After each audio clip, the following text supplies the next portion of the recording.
Halo Sobat Peziarah semua, jumpa lagi dalam podcast Peziarah. Dan kita masih dapat kesempatan yang begitu berharga bersama Romo Kardinal. Terima kasih banyak Romo Kardinal. Dan setelah beberapa obrolan dengan Romo Kardinal, kali ini kita akan membicarakan mengenai keseharian Romo Kardinal. Dan pasti Sobat Peziarah penasaran nih sebetulnya seperti apa keseharian Romo Kardinal. Dan kira-kira apa yang bisa kita pelajari dari inspirasi ziarah harian Romo Kardinal ini. Baik Romo Kardinal, terima kasih banyak untuk waktunya yang masih tetap diberikan untuk orang muda. Mungkin teman-teman muda penasaran, Romo Kardinal kan pasti sangat sibuk ya, sebagai kardinal, kemudian Uskup Agung Jakarta, juga Ketua Presidium KWI, juga Uskup TNI Polri, dan masih ada beberapa amanah lain yang diemban. Kira-kira seperti apa sih keseharian Romo Kardinal? Bangun jam berapa, tidur jam berapa, lalu ngapain aja gitu Romo Kardinal? Iya. Tidak ada yang istimewa. Bangun sekitar jam 5, setengah 6, berdoa, misa sendiri di kapel atau bersama-sama. Kalau hari Kamis waktu itu saya mendapat tugas di gereja katedral. Sarapan sambil rapat, ngomong-ngomong dengan teman-teman. Sudah itu bekerja, ada menerima tamu, ada hal-hal administrasi, ada kunjungan ke paroki atau undangan ke tempat lain. Siang, makan siang, entah di rumah, entah di tempat pertemuan. Kalau ada kesempatan istirahat sebentar.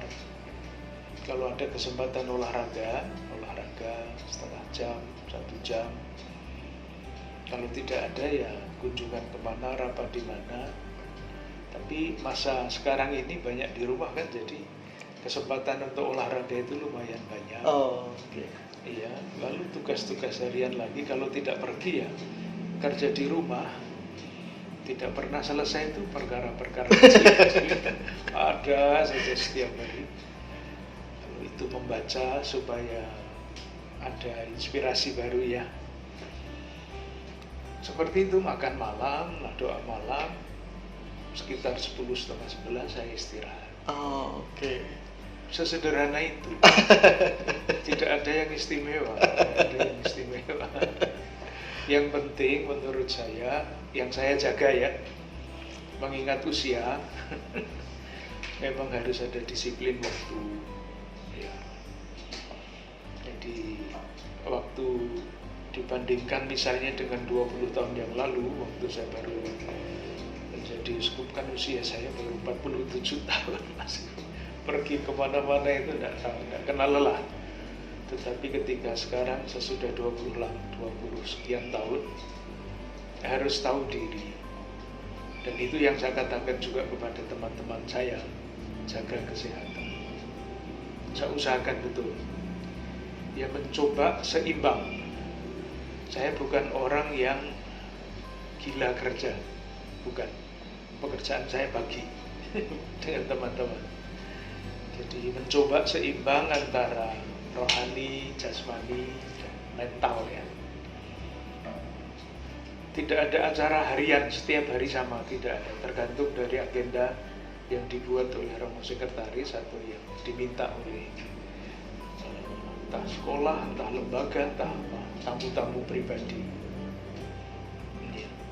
Jadi membagi waktunya tetap lebih mudah atau sebenarnya tetap sulit ya Romo Kardinal kalau begitu? Saya tidak pernah mempunyai kesulitan membagi waktu.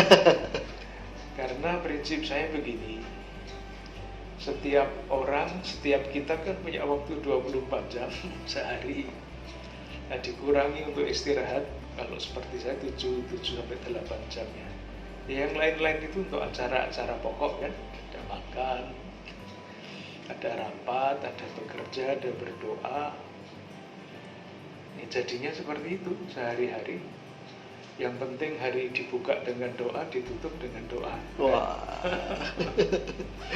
Kuncinya doa dan juga tadi kedisiplinan waktu begitu Romo Kardinal. Saya yakin, saya itu merasa terbentuk dalam semangat disiplin waktu di seminari. Waktunya kan ketat sekali, jam sekian bangun, doa, apa sudah ada jadwalnya. Nah, sekarang kan tidak mungkin pakai jadwal. Iya. Nah, Romo Kardinal tadi mengatakan membuka hari dengan doa dan menutup dengan doa. Apa sih sebetulnya doa favorit dari Romo Kardinal? Doa favorit? Ya, doa yang selalu saya ucapkan kalau pagi dan sore. Jadi begini, saya merasa bahwa salah satu ciri dari orang yang pribadi yang merasa dirinya diutus adalah menjalankan perutusan itu dengan gembira. Dan itu tidak gampang, karena seringkali ada soal yang berat, yang membutuhkan energi mental, energi rohani, fisik yang tidak sedikit. Kalau tidak sadar, lalu tersedot oleh masalah-masalah itu, orang bisa wajahnya muram ya. Soal ini selesai, itu kecewa, itu marah kalau perlu. Oleh karena itu, setiap pagi salah satu doa saya adalah doa mohon kegembiraan. Dan itu ada ceritanya itu. Ceritanya begini, saya ceritakan ya. Itu saya belajar dari seorang anak SMP itu, Mas. Jadi saya kenal dengan salah satu keluarga yang orang tuanya ini pernikahannya beda agama. Anaknya dua, yang satu waktu itu SMP mau menjadi Katolik tapi tidak diizinkan oleh ibunya. Bapaknya yang Katolik, ibunya tidak Katolik. Dan menurut anak-anak itu mau minta buku nyanyian, puji syukur pada bakti tidak boleh. Mau minta rosario tidak boleh. Suatu hari ketika saya berkunjung ke rumah sakit, itu saya lihat dari jauh ada seorang anak yang lari mendekati saya. Dia kalau memanggil saya Pak D, Paman. Dia datang ke saya dan dengan wajah yang begitu gembira mengatakan, Pak D, saya sekarang boleh ikut pelajaran baptis. Diizinkan oleh ibunya. Yang tidak pernah saya lupakan adalah wajah anak SMP ini memancarkan kegembiraan karena boleh belajar agama Katolik, katekumi. Waktu itu saya bertanya kepada diri saya sendiri. Saya waktu itu sudah imam. Saya ini imam, sudah dibaptis sekian lama. Saya bertanya, apakah saya pernah mempunyai kegembiraan seperti ini sebagai murid Kristus? Itu pertanyaan reflektif saya. Nah, saya mengatakan saja dalam diri saya ingin seperti dia, mengalami kegembiraan. Dan itulah doa saya setiap hari pagi. Mohon kegembiraan, bukan oleh apa-apa, bukan oleh keberhasilan, bukan, tetapi oleh keselamatan. Karena anak itu gembira, boleh menerima, boleh ikut pelajaran baptis kan. Kegembiraan karena keselamatan. Dan itu ada pada Mazmur 51 itu. Anugerahkanlah kepadaku kegembiraan karena keselamatan yang daripadamu. Sekitar itu kalimat. Itu doa. Kalau doa malam pasti doa penyerahan, semuanya diserahkan kepada Tuhan. Mohon yang kurang dilengkapi.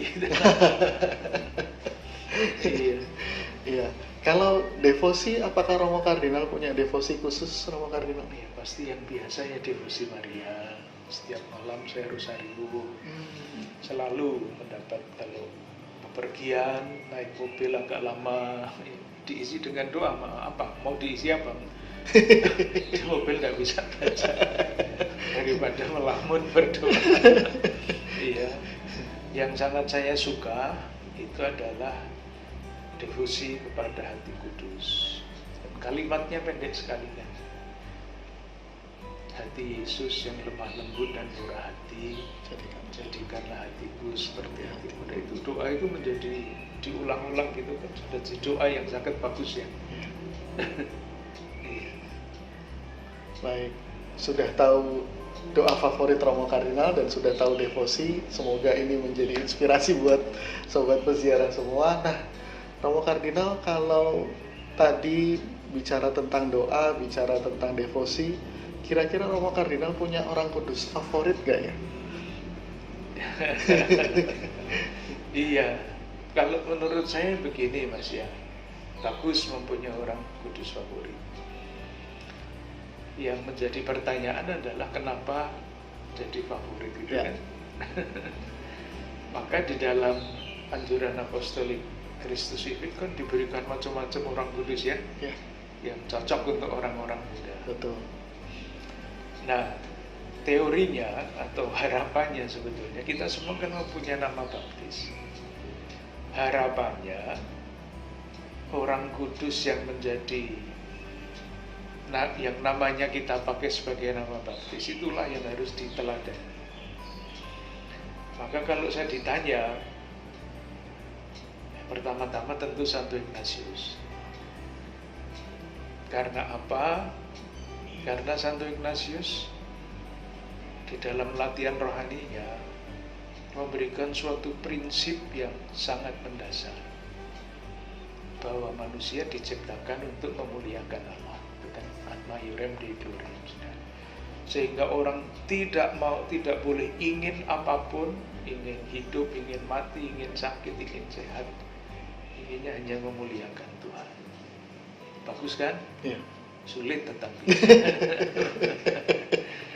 yang istimewa adalah bahwa latihan rohani Santo Ignatius itu diikuti oleh sekian banyak orang dan mengubah manusia, mengubah dunia. Itu Yesus itu kan pasti pengikut Santo Ignatius kan, dan pengaruhnya kan bukan main, dahsyat. Betul. Pendidikan dan segala macam. Nah, itu.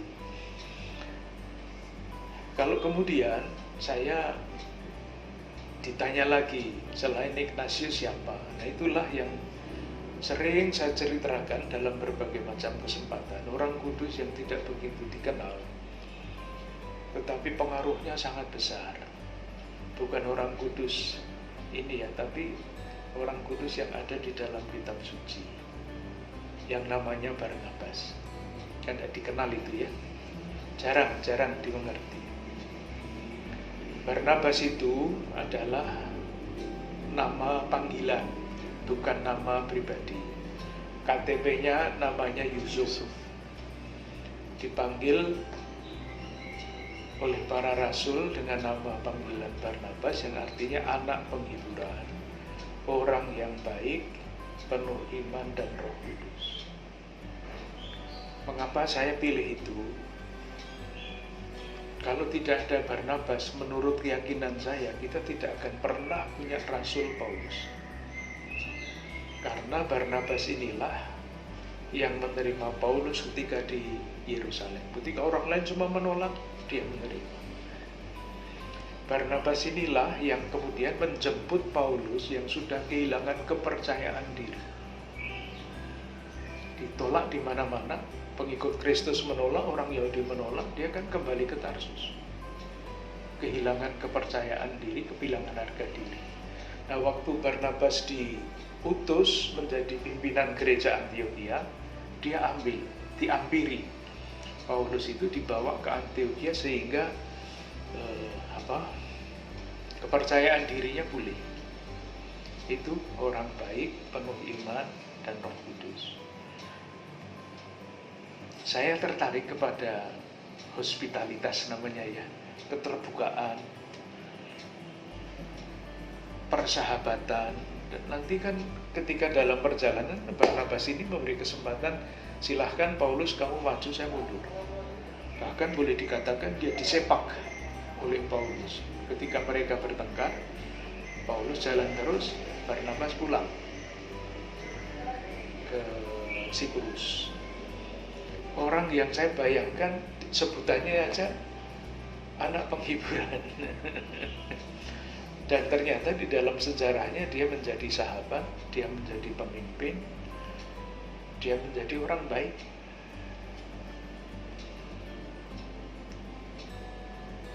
Kalau saya ditanya, saya pilih itu. Tetapi pertama kali karena bakti saya Ignatius, maka saya harus mempelajari Ignatius. Jadi Santo Ignatius dan Rasul Barnabas, Iya. Romo Kardinal ya.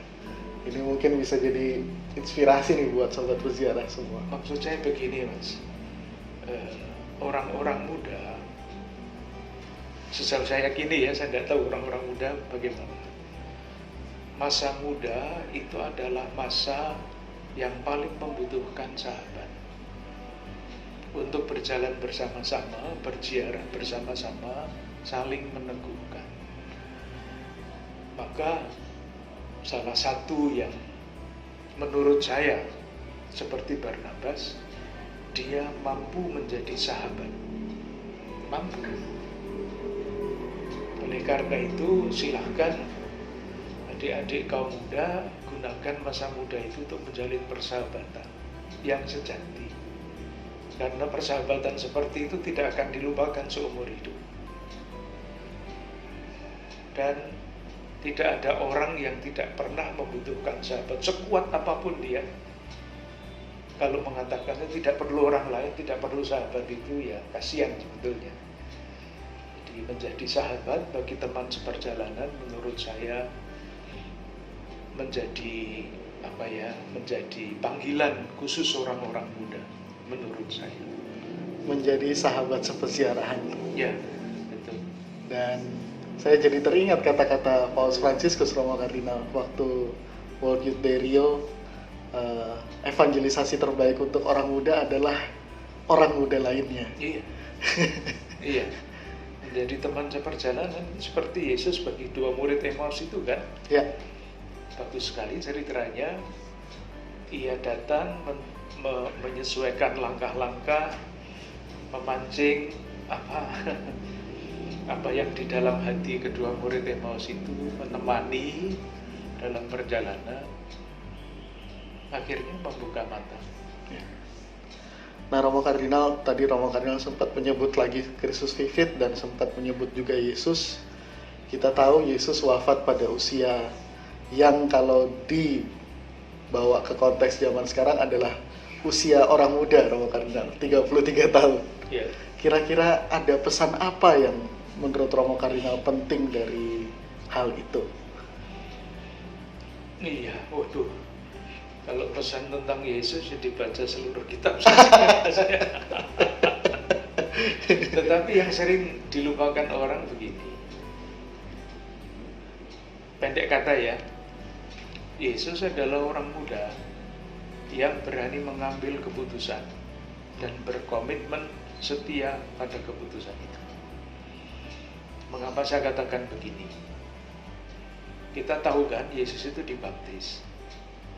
Kapan dia dibaptis? Dibaptis bayi atau dibaptis dewasa? Dewasa. Nah, itu terjadi sekitar pada waktu Yesus berusia 28 tahun.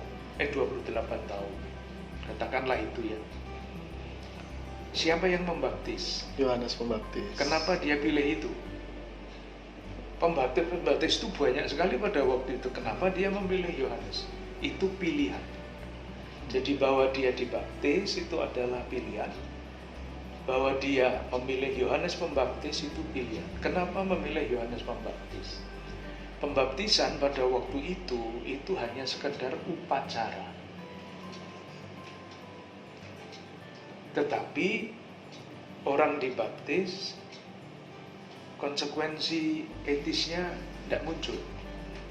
Yohanes Pembaptis mempunyai pembaptisan, mengadakan pembaptisan yang menuntut konsekuensi etis dari baptisan itu.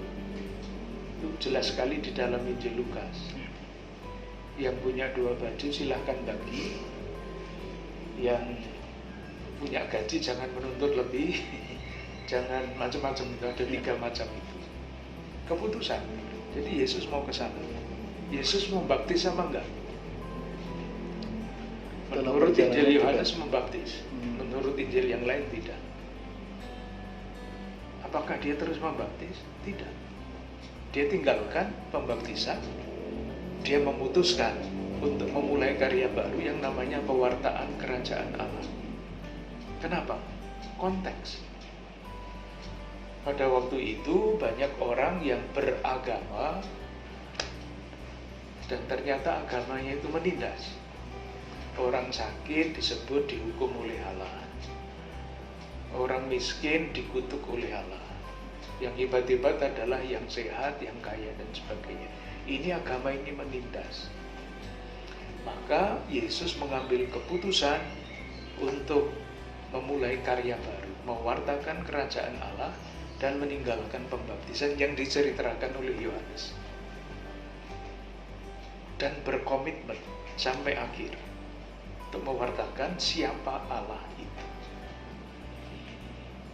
Jadi menurut saya ada juga di sini ya keputusan. Salah satu yang diharapkan dilakukan oleh orang muda dan sebetulnya oleh siapapun ya, tetapi yang dilatihkan oleh orang muda adalah mengambil keputusan dan berkomitmen terhadap keputusan itu. Dan ini berlaku untuk macam-macam bidang kehidupan. Kalau memutuskan jalan hidup misalnya ya, mau menjadi biarawan, biarawati, imam, ya komitmen di situ. Mau berkeluarga ya komitmen di situ. Atau mau memilih apa, komitmen di situ. Dan itu yang menurut banyak orang bisa didiskusikan. Salah satu yang menjadi tantangan besar adalah ikut arus. Tidak berdiri tegak pada komitmen dasar itu. Menurut saya itu penting sekali, komitmen, mengambil keputusan dan membuat komitmen. Tentu itu masih diolah lagi ya. Supaya bisa membuat komitmen keputusan seperti itu, kompetensi apa yang diperlukan itu kan ya. Masih diskusi lain lagi ya. Baik Romo Kardinal, terakhir mungkin karena Romo Kardinal hampir setiap hari merayakan Ekaristi, sedangkan mungkin banyak orang muda, mungkin saya juga gitu ya, kadang-kadang males atau jenuh dengan Ekaristi. Apa tips mencintai Ekaristi Romo Kardinal? Yang pertama adalah yakin ya Mas ya, itu pasti landasan iman. Kalau saya boleh bercerita agak panjang, perjumpaan orang yang membaharui kehidupan itu dengan Kristus yang bangkit kan. Paulus berjumpa dengan Kristus yang bangkit, hidupnya berubah. Maria Magdalena, orang-orang kudus sama. Pertanyaannya adalah kalau kita yakin bahwa saya bisa dan perlu berjumpa dengan Kristus yang bangkit, di tempat mana? Apa harus pergi ke gunung kami kan tidak? Atau pergi kemana-kemana kan tidak? Perginya ke Ekaristi. Itu jelas sekali di dalam kisah dua murid Emmaus itu. Mereka ketemu dengan Kristus yang bangkit, tetapi kan tidak tahu bahwa ini Kristus yang bangkit. Baru pada akhir kisah, Yesus memecahkan roti, sadar, wajahnya semula muram menjadi berkobar-kobar. Yang mereka waktu awal itu sama sekali tidak bersahabat, menjadi bersahabat. Tapi sesudah dikenal Yesus kan hilang. Yang ditinggalkan Ekaristi. Jadi Ekaristi itulah kita berjumpa dengan Kristus yang mengubah kehidupan. Nah, kehidupannya berubah di dalam dinamika yang mana? Di dalam dinamika roti Ekaristi.